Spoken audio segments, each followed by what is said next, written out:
What's up guys? It's your boy Kuya Joker. So ngayon may nabili tayo dito. Itong gamit ko ngayon currently is tawag dito yung helmet cellphone holder. So nabili ko siya sa TikTok ng parang I think 89 pesos lang siya.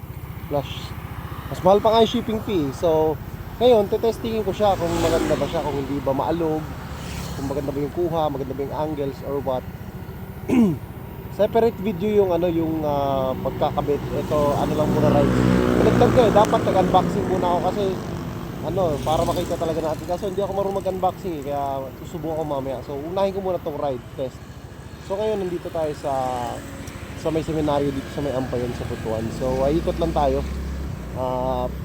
Ingat-ingat lang tayo, kamote pa naman ako. Right, so clear. Tawid lang tayo. Tawid lang po. Alright, let's go. So yan, tamang takbong pogi lang tayo. Dito tayo sa may sa may seminaryo, tapat nitong all home. So yan. Baka sabi nyo, signal lang, nag-signal light ako. So yan, so kaya may all home kami dito sa may Ampayon sa Butuan. Kasi meron dyang Camellia Homes. Alam nyo naman yun yung mga taga Manila, alam nila yun Kapag merong Camellia, merong all home. Kasi isa lang may-ari niyan, Villar family may-ari niyan So matik yan So siyempre, saan ba bibili ng gamit? Bossing, ako muna, mamaya ka na. Thank you. Yan, so ito, Camellia Prima Butuan. Kung nababasa nyo yan. Kasi sila rin may-ari niyan Siyempre, yung mga residente ng subdivision nila or village nila, dyan na rin bibili yun sa all home. Yung utak talaga. Kaya yung mayaman yung mga Villar And so dito tayo sa highway ng Ampayon from Butuan City. So tamang cruising speed lang tayo dito. So sa right side naman, dito tayo sa tapat ng Caraga State University or CSU mas kilala dito. So yan, dyan nag-aaral yung mga scholar ng bayan, yung mga matatalino. Ayan yung parang katumbas na UP dito sa amin. Ang UP kasi dito, kaya yan yung mga matatalino. Bawal tayo dyan, pangkamote lang tayo Alright, so tamang cruising lang tayo. Yung mga tindahan dito. Yung Dunkin Donuts na dito, bagong bukas lang mga few months ago lang nagbukas. Nagiging progressive na to Kasi within Butuan City pa rin ito Ampayon, pero hindi na siya nasa sentro. I mean, hindi siya city proper. Pero since meron siya yung Dunkin Donuts. Since kasi pagdating sa may rotonda doon, papuntang Davao at Surigao. So kaya busy siya lagi, maraming dumadaan na sasakyan. So nagiging progressive na siya. So ayan, may Jollibee na nga kami rito. Yan. Yung sikat na meat shop dito yung sa Butuan, yung Giros, meron din dyan. Tapos meron ng Petron doon, merong, actually matagal naman na yung mga yan.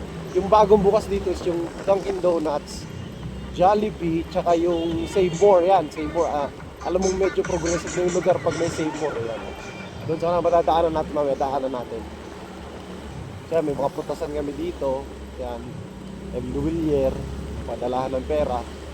So tamang cruising lang tayo, takbong pogi. Ngayon 30 lang takbo natin, diba? Takbong pogi nga lang para matesting lang natin yung helmet.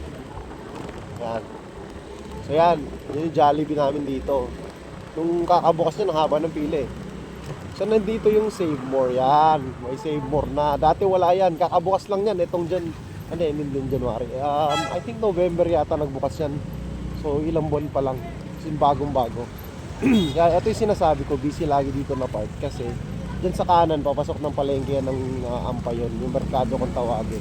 Kasi ito yung parang hindi naman siya rotonda, actually triangle nito yan. Pag dito tayo dumaan, papunta tayong Davao. Pag doon tayo sa kabila, papuntang Surigao yan. Dito tayo sa papuntang Davao, going pa Davao. Tapos babalik tayo mamaya kasi dito ako nakatira sa kabila Yan, so ikot lang tayo dito. Medyo madilim dito sa street na to, pero may ilaw naman tayo. Yan. Alright. So far so good. Daanan natin yung kasa kung saan ko kinuha itong motor. By the way, yung motor ko pala is Easy Ride 150 Fi. So shoutout sa mga katropa natin dyan na mga naka Easy Ride Fi 150. May veteran dito pero yung mga barges sa mga truck yan. May simbahan ng Katoliko dito. Dito yung labasan galing din sa may palengke, sa may merkado. One way yan So yan, dyan yung kasa, Motor Star, dyan tayo ikot. Kasi may checkpoint dyan ikot na tayo, U-turn tayo, wala namang sasakyan. So, ikot lang tayo. Yan, dyan ako kinuha sa kasa na yan. yung motor ko. Ayan o. May promo yata sila ngayon, 0 down payment. Alright. Oops, may tricycle. Punahan natin guys. Siyempre, takbong pogi tayo. Pagbukas ko pala ito Senior Pedro dito. Kala ko sarado na to eh. Doon kasi ako bumibili minsan sa unahan. Ewan ko, masarap din dyan. Eto naman, may McDo na signage. Wala yan dito, dun yan sa Butuan City. Mga 10 kilometers from here. Yung McDonald's. Wala pa dito. Pero magtatayo rin yan, malamang. Kasi hindi pa payag yung McDo pag may Jollibee. Tatapatan nila yan eh. Malamang sa malamang dun sa kabila, magtatayo rin sila ng, dun, ng McDo eh. Naunahan na sila ni Jollibee. Alright, doon naman tayo papuntang right side, papuntang Surigao. Okay. Ito, hindi pa nila naalis yung Christmas decoration kasi New Year pa lang eh. Nakatapos pa lang ng New Year. So meron pa dyan, Petron.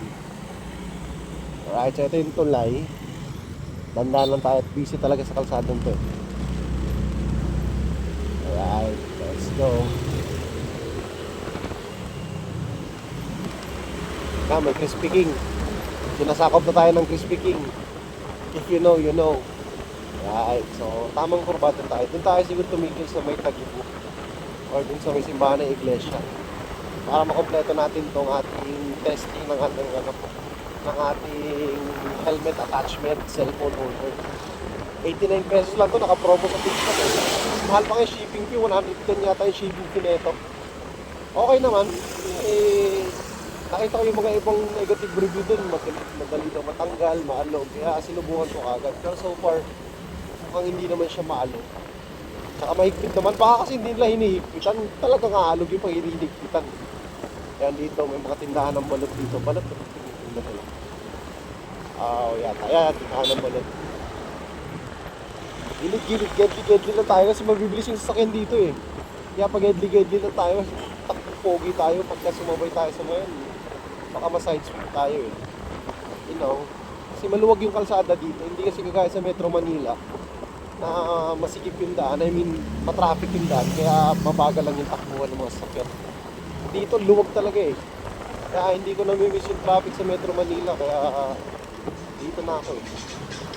Walang bihira yung traffic dito, papasok lang na ano. Ito may village dito na yung Regata East. Maganda mga bahay dyan. So, ayun, hindi ko namimiss yung traffic sa Metro Manila. Tapos yung traffic lang kasi dito talaga, yung papasok ng Butuan City proper, yung sa may tulay doon. Yung, magle-left ba to si Bossy? Ano yun, magle-left turn ka, taas nandiyan ka sa Gedli. Nako, maling-mali Bossing, kailangan mo mag-seminar.